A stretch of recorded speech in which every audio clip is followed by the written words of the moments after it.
Patrick Roger, Cécile de Mélibus. La surprise par le jingle du vendredi. Je vous le disais, vous pouvez nous appeler 0826 300 300. L'antenne vous est ouverte, mais je parle de ça jusqu'à 10h. Mais bien sûr, c'est tout au long de cette journée avec un joli programme, en tout cas sur la journée Sud Radio. On vous en parlera dans quelques minutes. Et puis, dans un instant, le regard libre d'Elisabeth Lévy. Il y aura la chronique humour de Dany Moreau, l'édito écho d'Éric Revel. Mais tout de suite, c'était la une. Et on revient sur les 10 000 respirateurs fabriqués en urgence en France. Alors, est-ce qu'ils sont adaptés au Covid-19 ? On en parle ce matin avec Jean-Michel Constantin, anesthésiste, réanimateur, chef du service à la Pitié-Salpêtrière et secrétaire général adjoint de la Société française d'anesthésistes et de réanimation. Oui, bonjour Jean-Michel Constantin, merci d'être avec nous. Bonjour. Alors, depuis hier, il y a donc cette information qui remet un peu en cause les respirateurs qui ont été fabriqués en urgence, qui seraient un peu inadaptés. Et pourtant, vous, avec votre Société française d'anesthésie et de réanimation, vous aviez validé quand même aussi cette fabrication par Air Liquide notamment, et puis d'autres industriels. Alors effectivement, on a validé. Il faut se remettre dans le contexte. On est mi-mars. Chaque jour, on a 200 patients de plus dans les services de réanimation. On sent l'eau qui monte. Et on nous propose mi-mars cette solution de dire on va commander chez Air Liquide, qui fait des ventilateurs de réanimation, mais qui fait aussi des ventilateurs transport, 10 000 ventilateurs. Et nous, on dit attention, les Osiris, c'est pas fait pour ça. Ça ne permettra pas de ventiler des patients de réa. C'est potentiellement dangereux pour les soignants parce que ce sont ce qu'on appelle des circuits monobranches. Donc l'air qui sort du patient vient dans la pièce. Donc on freine un peu. 10 jours après, le ministère revient vers nous en nous disant globalement ça va être ça ou rien. Et donc on a pris 1000 patients de plus ou 2000 patients de plus dans les services de réanimation. Et nous on dit si c'est ça ou rien, pourquoi pas effectivement, avec des règles d'utilisation bien particulières. Mais on reste persuadé que les Osiris sont pas faits pour faire de la réanimation chez des patients graves. Les autres qui ont été commandés chez Air Liquide fonctionnent bien. Mais voilà, on en est là. C'est-à-dire que maintenant ces ventilateurs arrivent alors qu'on est un peu en phase de décroissance.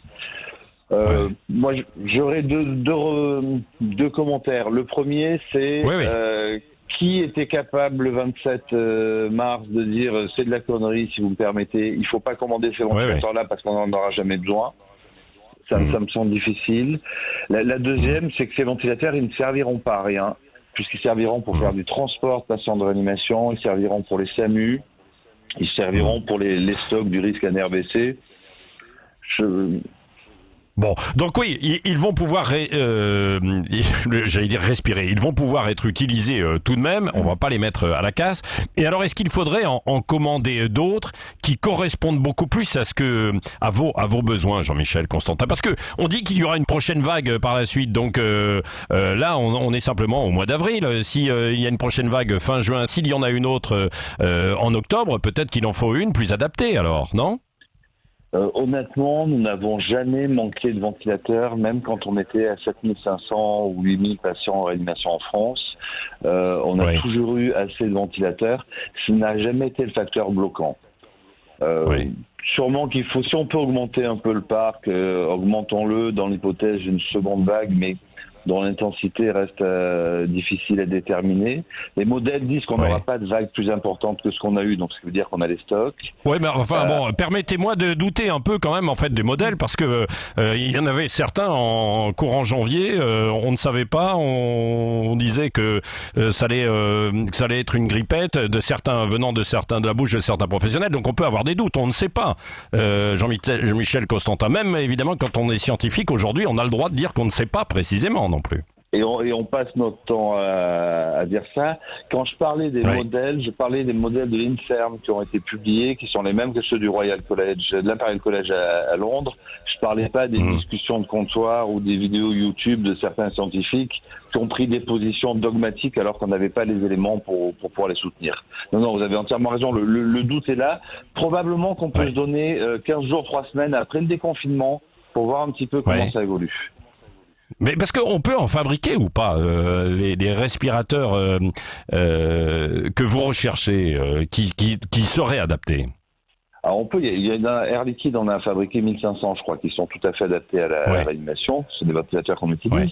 Après, on a un gros facteur limitant, c'est qu'en France, on a un seul fabricant, qui est pas le plus important du monde, très loin s'en faut.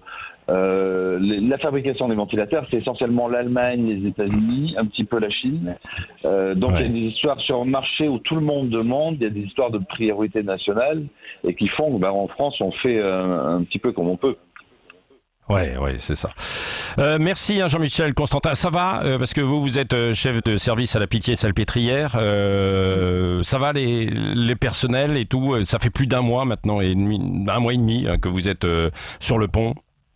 Je pense que je ne vous surprendrai pas si je vous dis qu'on n'est pas au chômage et qu'on a toujours les services qui sont pleins et qu'on a beaucoup de travail. Mais ça va, les équipes tiennent. On a des résultats assez positifs de ce qu'on fait. Et puis voilà, les Français ont tenu le confinement, qui est une épreuve hyper difficile. Il n'y a aucune raison que nous on ne tienne pas dans nos services. Je n'ai jamais que notre Merci métier. en tout cas. Merci beaucoup. Oui, merci et bon courage évidemment à vous. Merci Jean-Michel Constantin d'avoir été avec nous ce matin sur Sud Radio.